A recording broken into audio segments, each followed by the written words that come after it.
Hi, everyone. I'm Pip from Seymour Digital Media. You're listening to Know How Marketing Lab podcast. This podcast brings together different experts in marketing from our Facebook group, Cyberpunk Geeks Marketing Mixer. Each week we get on here and we talk about something search marketing like Google Ads or SEO, social media marketing from Facebook to TikTok, or website marketing. If you're a marketer or aspiring marketer, a business owner or entrepreneur, this podcast for you. We're going to share the best SEO, search, social, and website strategies. We share tips and hacks, Google Ads strategies, what's going on in the current market. Each week we discuss something exciting and awesome in marketing.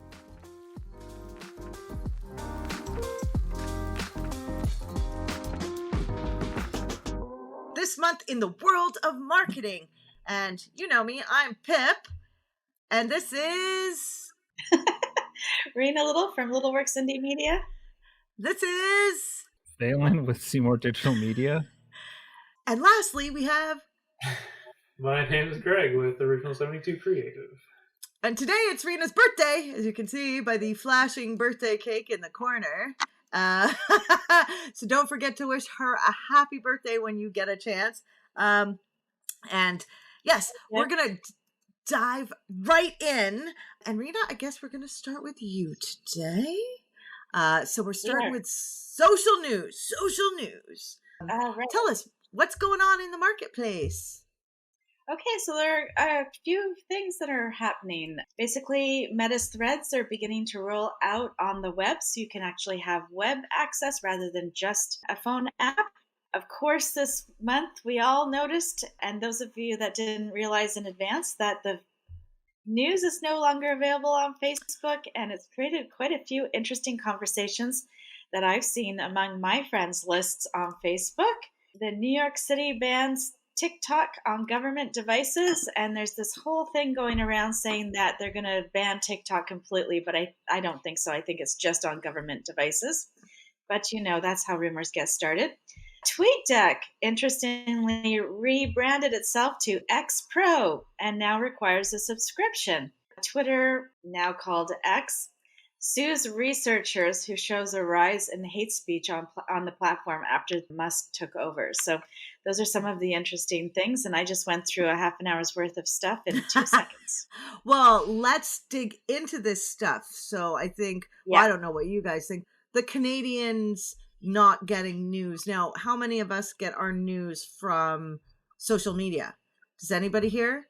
Yeah, right. I used to use Twitter for any outages in the area, but I get some news from TikTok now because of the satire it can provide. So I think it's very interesting. But that being said, maybe this will drive people away from Facebook even more and Instagram. What do you think? No, it's just going to drive me away from news. So the thing that I liked about, I listen to the news in the morning, so I don't miss the news, but I don't consume news online. So for me, the thing that I really loved was when somebody put up an article that I thought was interesting or had started an interesting conversation on social. And so what I appreciate about that is the conversation, the back and forth with the people that I know or the friends of people that I know. And that's what I'm going to miss. So I probably won't read news online because that's just not what I like anymore moving forward. And I used to buy subscriptions just to read the news article that people were talking about. And I don't have to do that anymore either. Also, I just thought I would say we should probably just reiterate that, news, you can still get your news. It's just a case of Twitter and X and Facebook blocking the notifications in your feeds about news articles that outlets are putting out. You can still get your news from going to whatever news sites that you like to see it at. Yeah. Just to clarify even further, it doesn't stop the notifications. So if you have an American friend who posts a news article, you'll still get the headline. You won't get the photo, and it will give you a notification that you can't read it on Facebook. That's what you get. So you still know that there's a headline to look for on the news outlets directly. I think what was coming out recently because of all of our fires here in BC was the fact that quick notifications through like using Twitter or X, it was an issue because that, and I've always stated my spot where I want like immediate news, like real time news, was always going to Twitter. So if I wanted to find something like happening now, that's where I Yeah. would go to. And so that becomes a big issue when you're in some type of a crisis, like, Yeah. fire evacuations and things like that, where it becomes critical to get that information. So I have a question. Does that mean, Phelan, that you have family members that work in the government and they use Twitter for a lot of what they were doing? So government has always used Twitter. Now, if with this X stuff, are we going to be, so will government not use Twitter anymore then? What do you think?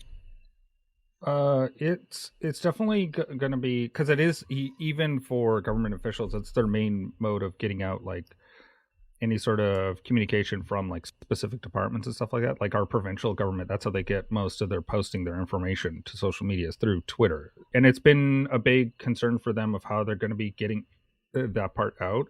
The other thing to kind of keep in mind is we already have a test case of what happened with this exact law in Australia, where Facebook made a big huff and they weren't going to pay the tax, and then a year later they came back and it's fine. But it's different. This is different. Yeah, this is different because it's my understanding that Google actually offered to pay for and Facebook for the actual money that was coming through ad revenue, but the government wanted all of them. They wanted to be paid for the organic posting also. Well, and the bill already passed. So in Australia, the bill hadn't passed yet. So which kind of ties everybody's hands a little bit. So yeah, I mean, I don't know. We'll see. It's interesting.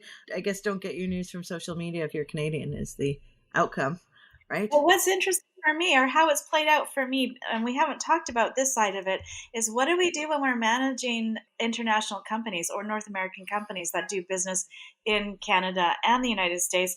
How do we handle the social media posts that we would normally be getting from news places, because it's a much larger group of distributors that I was thinking of rather than just like straight up news.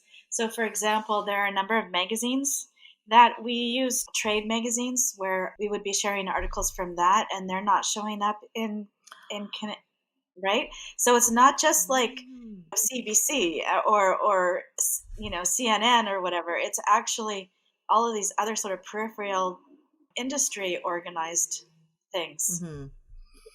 Yeah, that's really interesting. So you're not going to get that. So that's going to make it harder to work with some American companies potentially if you're sharing content. Well, it's not harder to work with American companies. It's harder to work with companies that are in America and the United States. So and Canada. So doing two countries. So if you're working with just an American company, you just as normal. If you're working with a Canadian company, you remove all the news articles completely. But what about if you're like bridging that gap between both? So you're going to put up news articles that half of your people, or maybe not quite so a half, but maybe like 30% or whatever, won't be able to read. So do we just see a blank space, or do we see something like... What you see is, I had one come in my news feed just yesterday. What you see is the title. You have a warning sort of message below that says that you can't view this, and the photo is grayed out. There's no photo. That's what you see. That's nice. Hopefully this will change. So, I mean, I don't know. I guess we'll have to wait and see what the government does about this, right? And in the meantime, I guess listen to the morning news if you want the news on your Google Home. Right? I don't know. Is Google doing the same thing? They can't do that, can they? In the search? Yeah, they're removing all of the indexing. That's going to be really bad. And that's funny because TikTok's all the rage for like CBC right now because they do the little clips and they're very good, very informative. I like it. But even on Facebook, a lot of news places were streaming and exactly like the BC, all the health updates that we were getting on Facebook, they were all coming from Facebook. So it seems like a really strange thing to do. Where are they going to stream from? How are they going to get to the people when they have important messages? Right. I think Facebook's going to be shooting themselves in the foot, and same with Google. I mean, did you know that Canadians use the internet or are more internet savvy than most other countries, like per capita? Like, we have more users and we spend more time online than most other countries, which is very interesting considering we have a smaller population, like a tenth of the states, right? That's really interesting. We also have a higher educated group of people too. Oh, I did not know that. I just know that you wait longer to have children if you get higher education. Yes. Right? So that's Threads and TikTok, Facebook, and no YouTube today. No YouTube news. Do we have any other social news? Rena, you trundled through that pretty damn quick. Your social news. TweetDeck. Do we even care? TweetDeck was one of the original schedulers for Twitter and places where you could monitor multi-accounts before you could even add how you go to Twitter. You can add about 5 accounts to each account, so you can switch between them. So people used to use TweetDeck, and then Hootsuite came out, and then a lot of people, especially in this area, because it was a BC-based company or Vancouver-based company, a lot of people jumped onto Hootsuite, and it was a lot cheaper at the time when it first came out. Do we like Hootsuite anymore? I'm not a big fan, but I never was. I'm not. Well, I still use it actually for a lot of my clients because it's the only place where you can bulk upload tweets, but I don't love it. No. Greg, do you use it? I have used it for a couple of clients and myself for a while, and I was never really, really happy with it. They made it. I think we were complaining about this off on a different call, but what they did was what all of the other designers do, where they create a nice streamline. Like the first episode of everything is really nice and streamlined and very well developed, so you can do things quickly. And then you get a designer involved that decides you have to open up another tab or open up another section or whatever it is to add this thing in. And then, so it becomes not fast anymore. It becomes a whole job. I think FreshBooks did that. Hootsuite did that. A bunch of them did that. It makes me crazy. And so Hootsuite did do that. And so I still use the old editor, but I think they just pulled that away. The second thing that they did was they took all of the people that had originally got on a legacy account for $6.99 a month and increased it to, I think it ended up being almost $100 a month in one increase from $6.99 to $100, which really ticked me off. So yes, not happy with them. I bet you a lot of people left. That kind of leads us right into our next topic, which was WooCommerce and the changes going on there. Greg, I know you are not loving this, but let's you two head it off, all three of you, with opinions on, so it's WooCommerce. What's going on there, and what's going on with WordPress first, I guess. Greg. Well, with WordPress, the latest version of WordPress 6.3 was released last week on the 8th, I believe it was. So if you have automatic updates turned on, your site has probably updated by now. Or if you're on a host that automatically upgrades you to the latest version, you may be on that. Hopefully you didn't see any issues. I haven't come across any issues myself with any customers, but I have seen in news feeds people who have had some problems. Most of them, I believe, relating to caching issues, which will lead me into anytime you have anything updated on your site, always clear your cache, because that's one of the big reasons why you might go to your site and see an issue is because a cached version of the site is being pulled up in conjunction with some of the new software causing problems. So now, can you explain what caching does? Well, just caching, for anybody that doesn't know. Yeah, caching basically stores a local copy of your site files so that your browser will load it quicker. And there's server cache and there's browser cache. And so it's all meant to try to load your site as quick as possible. And so there could be, if you don't see something on your site and you know you made a change, for instance, usually clearing your cache will prompt the browser to get a fresh copy of the site from the server and show you the change that you made. But it's the same thing for new software. that you get updates for. If you have anything cached, especially if you're using a caching plugin in your WordPress, and it's caching all of the site files, and if things change, you update something, you'll want to clear the cache or recache all of the newer software after you make those updates. And that typically clears up so many issues that you might have. But I have noticed a lot of people who have upgraded this version having that issue and having to go and clear their cache. Want to know more about SEO? We've got a class for that.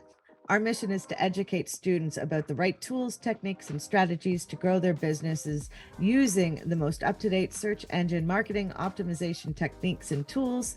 Find out more at knowhowmarketinglab.com. So it came out, the update 6.3 came out on the 8th. Today is the 20th. Did it come out on the 8th? I believe the 8th, yes. So is this the amount of time you usually wait to do updates of your sites? 3 weeks after the launch or release? I typically don't do updates to the major WordPress releases right away. Usually a week to 2 weeks after, I'll take care of it. And within that week to 2 weeks, if there were any issues, they come out with like .1 or .2 releases. That'll save you a lot of headaches from doing it right away and being one of those people who have that issue temporarily and you have to roll back and things like that. So yeah, about a week to 2 weeks, I'll wait to see if there are any small fixes after a major release. Okay. And there's some WooCommerce. Now, I know you and Rena were talking about this earlier this week. And so they launched, what did they launch, Rena? They launched Express thing? Express. Yeah, they launched Woo Express, which is a hosted WooCommerce store. It's a Shopify competitor. So basically, you're not installing the WooCommerce plugin onto a WordPress site. It is a self-hosted thing and pretty easy to organize. It's code-free site editing, so basically drag and drop. They have their own support on there, just like Shopify does. They have themes that you choose from and implement, and it also comes with advertising and marketing tools built right into it. Yeah, and they say plus many other business boosting features. So we'll see what that looks like. I have yet to see one. We all have, everybody I think knows as because we've talked about it before. If you don't, there is WooCommerce.com, which is a service.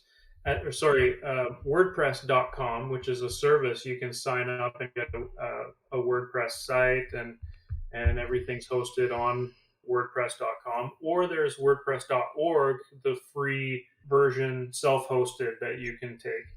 Now, the WooCommerce, the new Woo Express, is actually handled by WordPress.com. So I think it's going to be a similar, because WordPress.com did have a tier that they called Commerce, but I think this Woo Express is their attempt to more compete with Shopify, like Rena said, and they're branding it Woo Express, but it's part of WooCommerce. And it's part of WordPress.com, which is that you sign up for that service and it's all branded and geared to be that better competitor to Shopify.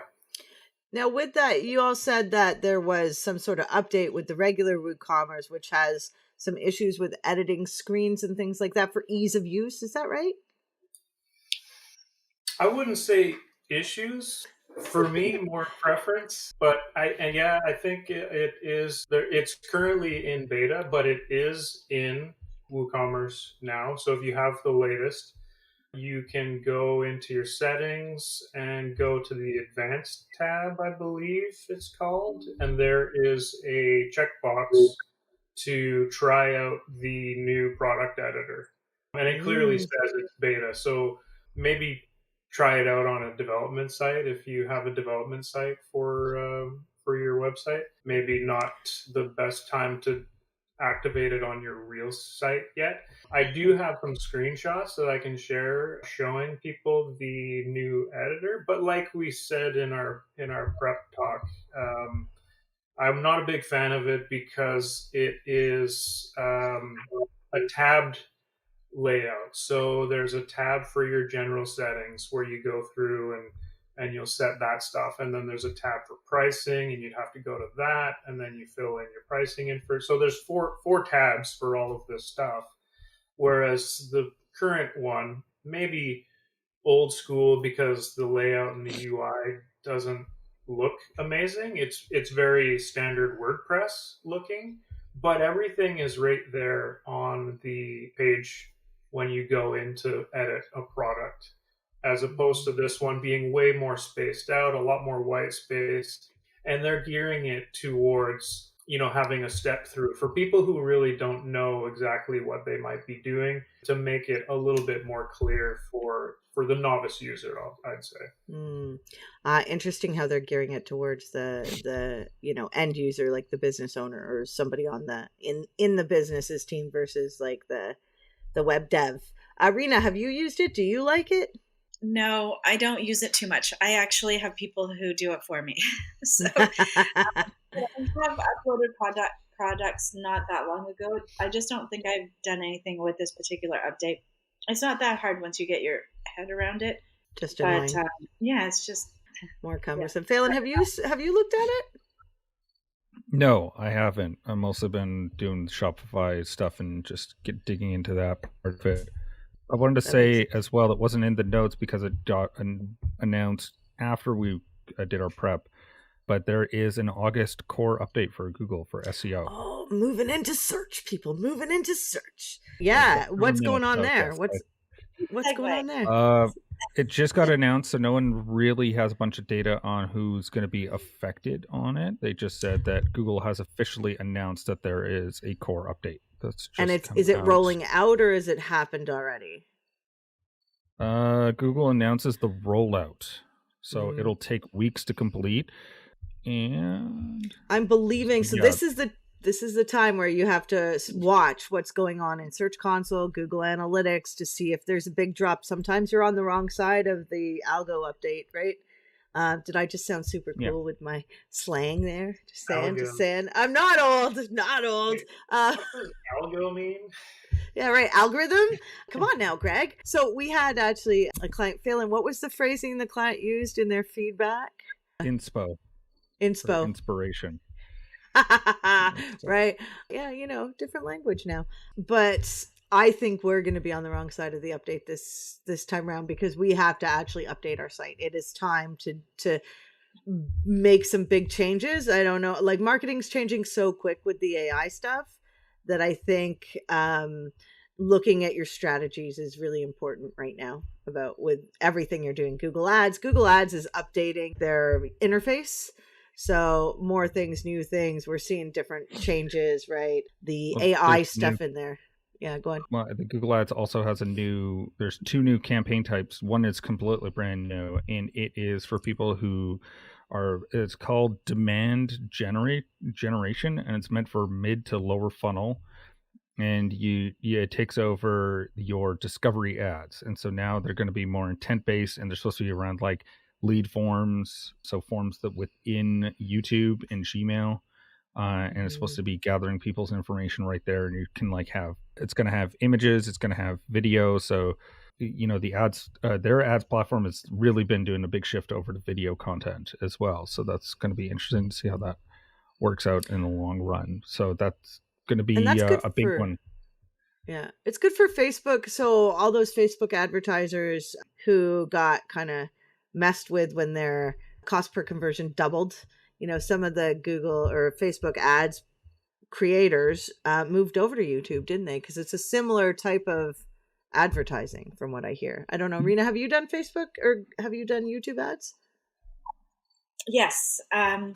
We run YouTube ads for one client in particular.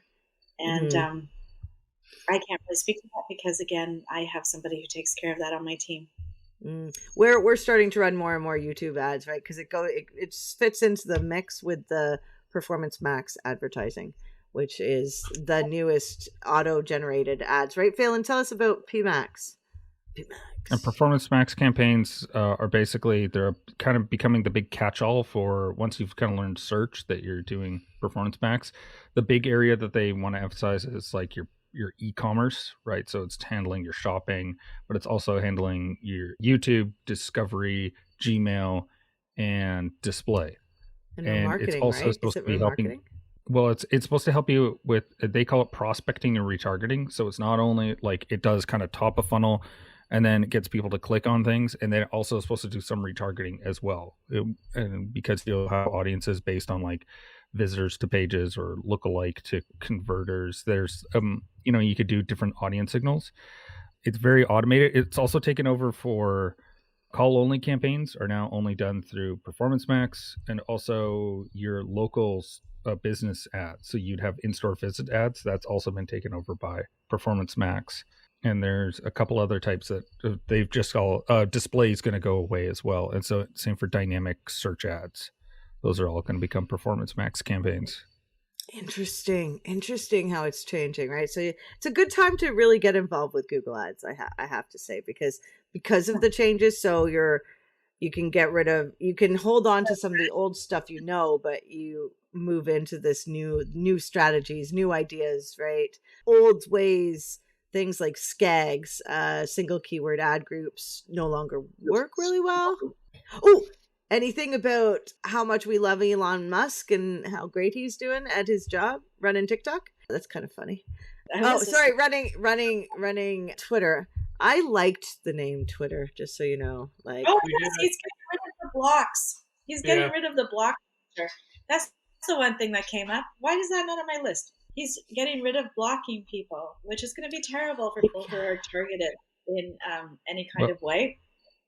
And it also people that complained about taking away the blocks, he blocked them, which I don't even know if he his own actions. Like he's pretty funny. Like, I think, is this comedy? I'm not sure. I feel like the blocks are going to be taken away, except he will be able to block anyone he likes. It's his party, that's for sure. They can't really write this stuff, Like it's too on the nose. Yeah, what were you telling us about how that's against the policies of? Yes. Oh, it is a complete violation of Apple and Google's app store policy. Like, you can't have that as a feature. You need to have that. It's like they don't have many requirements, but that's one of them, and in order to pass their system check. So, and with that, we're out of time. What's going on for next week? Anybody? I was practicing my auctioneer stuff. Reporting and expectations in marketing. We're gonna have the best time. Who doesn't want to talk about reporting and expectations? I mean, I'm all over. Oh. All right. Well, pardon? It's very important. It's a very important conversation. It is. I'm going to really enjoy it. Screw you, Greg. We will see you all next week. If you're catching us in the Facebook group, if you're not catching us in the Facebook group, we're in Cyberpunk Geeks Marketing Mixer. Head over there. Join us live in there. Super good time. And we'll see you next week. The Facebook group. Cyberpunk Geeks Marketing Mixer. Geeks Speak. Yes. Facebook. Okay. I should have let you do that. Okay, we'll see you next time. Bye.